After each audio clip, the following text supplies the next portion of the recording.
ভগৱানক আমি সকলোৱে পূজা প্ৰাৰ্থনা কৰোঁ। ভগৱানক পূজা প্ৰাৰ্থনা কৰিব নোৱাৰিলেও আপুনি জীৱনত 4টা অভ্যাস গঢ়ি তোলক। এই 4টা অভ্যাস গঢ়ি তুলিলে আপুনি কেতিয়াও দৰিদ্ৰতাৰ সন্মুখীন হ'বলগীয়া নহয়। কেতিয়াও ধন টকা পইচাৰ আপোনাৰ অভাৱ নহয়। যিজন ব্যক্তি 4টা অভ্যাস গঢ়ি তুলিব পাৰে তেওঁই সফলতাৰ দিশে আগুৱাই যাব পাৰে। তেওঁৰ ঘৰতেই মা লক্ষ্মীয়ে স্থায়ী ৰূপত বসবাস কৰে। যদি আপুনি এই 4টা অভ্যাস গঢ়ি তুলিব পাৰে তেন্তে নিশ্চিতভাৱে আপোনাৰ জীৱনত আৰু কোনো কালেই দুখ দৰিদ্ৰতা নহয়। আপোনাৰ মাজতো এই 4টা অভ্যাস আছে নেকি? যদি আছে তেন্তে কমেণ্ট কৰি জনাবলৈ নাপাহৰিব। আৰু যদি আপোনাৰ মাজত এই 4টা অভ্যাস নাই বা এই 4টা অভ্যাস আপুনি গঢ়ি তুলিব পৰা নাই তেন্তে আজিৰ এই ভিডিঅ'টো চোৱাৰ পিছত আপুনি নিশ্চিতভাৱে এই 4টা অভ্যাস গঢ়ি তুলিবলৈ চেষ্টা কৰক। নমস্কাৰ, মই কৃষ্ণ ভূঞা। আপুনি চাই আছে be positive and always be positive.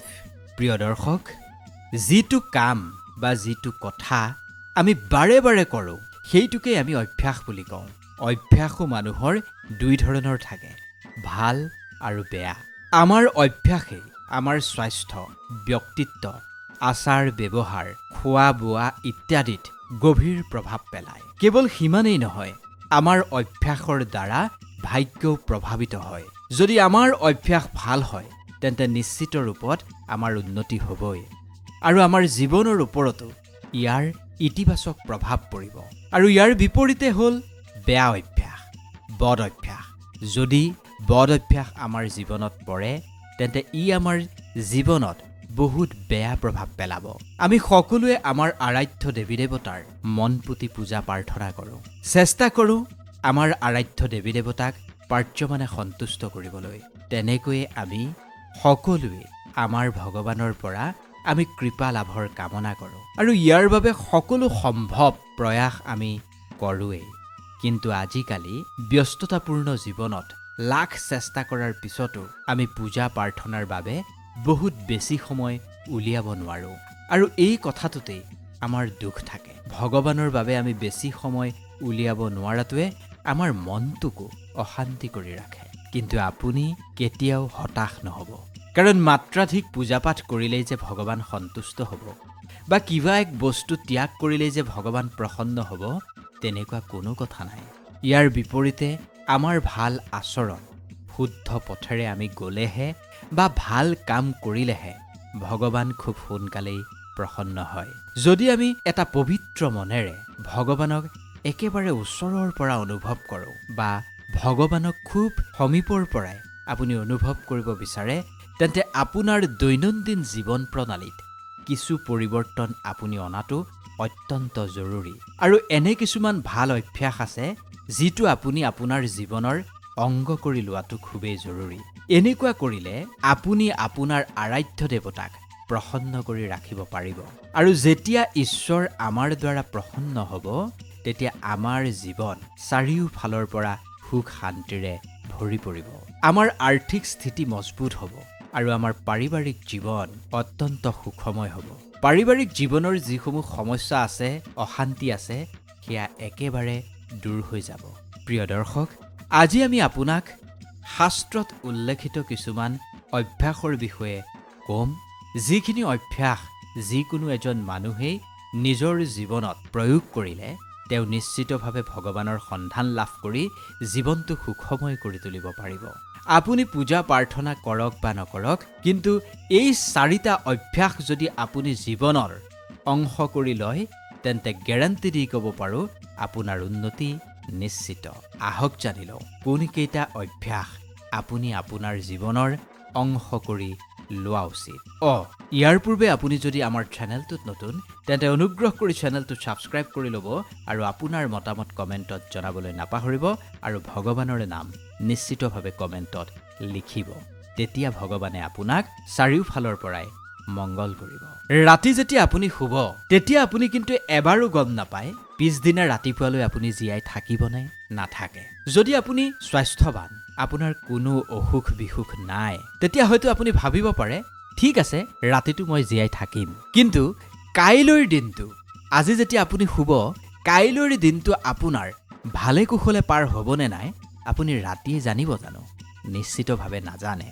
কিন্তু আপোনাৰ কিছুমান অভ্যাসে কাইলৈৰ দিনটো কিন্তু খুব সুন্দৰ কৰি তুলিব পাৰে। বিশ্বাস কৰক, মই আপোনাক যিকেইটা অভ্যাস ক'ম নিজৰ জীৱনত প্ৰয়োগ কৰি চাওক, কেতিয়াও আপোনাৰ কোনো দিন বেয়া হ'বই নোৱাৰে।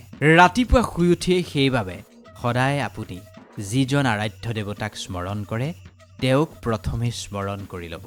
পৰিয়ালৰ লগতে নিজৰ সুখ শান্তি আৰু সমৃদ্ধিৰ বাবে আমি আমাৰ কুলদেৱতাক স্মৰণ কৰাটো উচিত। তেওঁৰ কৃপা অবিহনে আপুনি কেতিয়াও দিনটো সুখ শান্তিৰে পাৰ কৰিব নোৱাৰে। আপোনাৰ দিনটো ভালেৰে পাৰ হ'বৰ বাবে আপুনি আপোনাৰ ভগৱানজনক প্ৰথমেই অৰ্থাৎ চকু মেলিয়েই স্মৰণ কৰা উচিত। যিজন ব্যক্তিয়ে ৰাতিপুৱা শুই উঠিয়েই ভগৱানক স্মৰণ কৰে, প্ৰাৰ্থনা কৰে, সেইজন ব্যক্তিয়েই বা সেইজন ব্যক্তিৰ পৰিয়ালেই সুখ শান্তি আৰু সমৃদ্ধিৰে জীৱন পাৰ কৰিব পাৰে। দিনটোত আপুনি পূজা প্ৰাৰ্থনা কৰিবলৈ সময় নাপাবও পাৰে। সেইবাবে চকু মেলিয়েই প্ৰথম কামটোৱেই হ'ব আপুনি ভগৱানক স্মৰণ কৰা। প্ৰতিদিনেই এই অভ্যাসটো আপুনি গঢ়ি তোলক। যেতিয়াই আপুনি চকু মেলিব প্ৰথমে আপুনি ৰাম কৃষ্ণ বা কৃষ্ণ নাম ল'বলৈ একেবাৰে নাপাহৰিব। তাৰ পিছতহে আপুনি পৃথিৱীত ভৰিখন থ'ব। পৃথিৱীত ভৰি থোৱাৰ পূৰ্বে আপুনি ৰাম কৃষ্ণ উচ্চাৰণ কৰি ভগৱানক প্ৰাৰ্থনা কৰিব, ধন্যবাদ দিব, কাৰণ ভগৱানে আপোনাক ৰাতিপুৱালৈকে জীয়াই ৰাখি এটা পুৱা আপোনাক উপহাৰ দিছে। সদায় নোৱাৰিলেও যিকোনো এদিন ভগৱানৰ মন্দিৰলৈ আপুনি যাবলৈ নাপাহৰিব।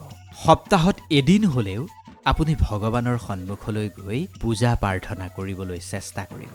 যিজন ব্যক্তিয়ে নিতৌ স্নান আদি কৰি মন্দিৰ বা গোসাঁই ঘৰত চাকি গছ জ্বলাই ভগৱানৰ পূজা প্ৰাৰ্থনা কৰে তেওঁৰ দিনটো খুব সুন্দৰকৈ পাৰ হয়। তেতিয়া কি হয় জানেনে?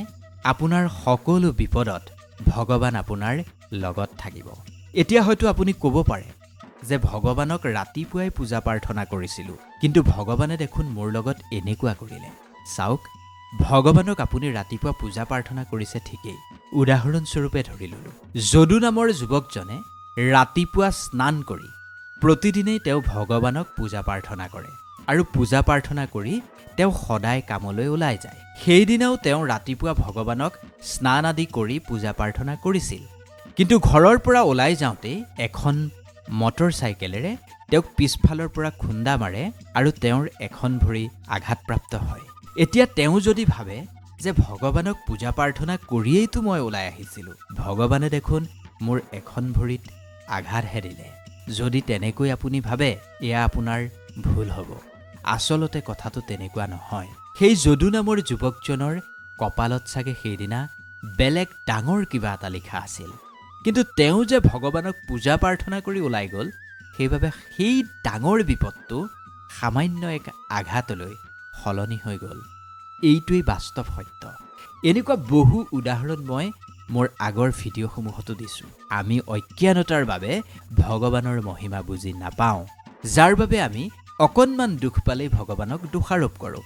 আপোনাৰ কপালত বহুত বেছি দুখ আছিল, আপুনি ভগৱানক বিশ্বাস কৰে যে, প্ৰাৰ্থনা কৰে, সেইবাবেই সেই ভয়ংকৰ দুখ সামান্য দুখলৈ ৰূপান্তৰিত হৈ গ'ল। গতিকে মিছাতেই আপুনি ভগৱানক দোষ নিদিব। সেইবাবে প্ৰতিদিনে ভগৱানৰ মন্দিৰলৈ যোৱাৰ এটা অভ্যাস আপুনি গঢ়ি তোলক। মন্দিৰলৈ গৈ আপুনি মন্ত্ৰোচ্চাৰণ কৰক, প্ৰাৰ্থনা কৰক আৰু পাৰিলেতো সদায় যাবলৈ চেষ্টা কৰক।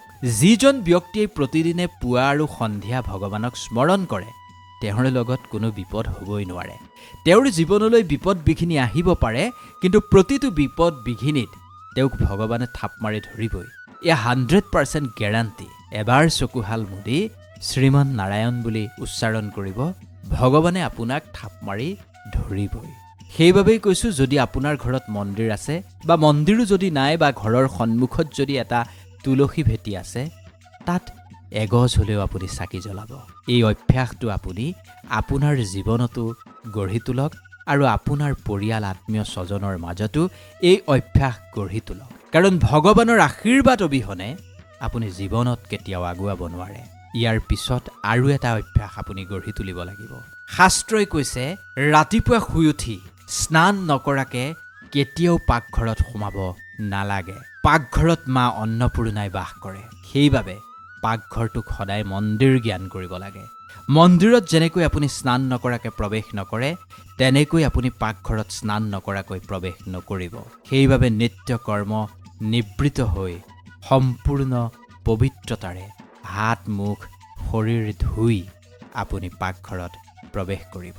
যেতিয়াই আপুনি চৌকাত জুই লগাব সদায় প্ৰণাম জনাই সেৱা কৰিহে জুই লগাব আৰু খাদ্য প্ৰস্তুত কৰিব। কাৰণ সেই অগ্নিদেৱৰ লগতে মা অন্নপূৰ্ণাৰ আশীৰ্বাদ লাভ কৰিলেহে আপোনাৰ ঘৰত অন্নৰ অভাৱ নহয়। নহ'লে অন্ন বা অগ্নিক আপুনি অপমান কৰাৰ দৰে হ'ব। সেইবাবে এই অভ্যাসটো আপুনি জীৱনত গঢ়ি তোলক। এনেকুৱা কিছুমান অভ্যাস আছে যিখিনি যদি আপুনি জীৱনৰ অংশ কৰি লয় তেতিয়া আপুনি খুব সোনকালেই ঈশ্বৰক প্ৰসন্ন কৰিব পাৰিব। ভগৱান আপোনাৰ প্ৰতি প্ৰসন্ন হ'ব, আপোনাক কৃপা কৰিব। কেৱল ভগৱান প্ৰসন্নই নহয়, এনেকুৱা অভ্যাসবোৰ কৰিলে আপোনাৰ মনত আনন্দ আহিব, আপুনি সন্তুষ্টি লাভ কৰিব জীৱনত। জীৱনৰ যি নিগেটিভিটি সেইখিনি নোহোৱা হৈ জীৱনলৈ পজিটিভিটি আহিব। মনত ৰাখিব, অকাৰণত এনেকুৱা শব্দ কদাপি প্ৰয়োগ নকৰিব যিটোৱে অন্য এজন বা সন্মুখৰজনক আঘাত কৰিব পাৰে। কাকো অপমানসূচক মন্তব্য কৰাৰ পৰা সদায় বিৰত থাকিব।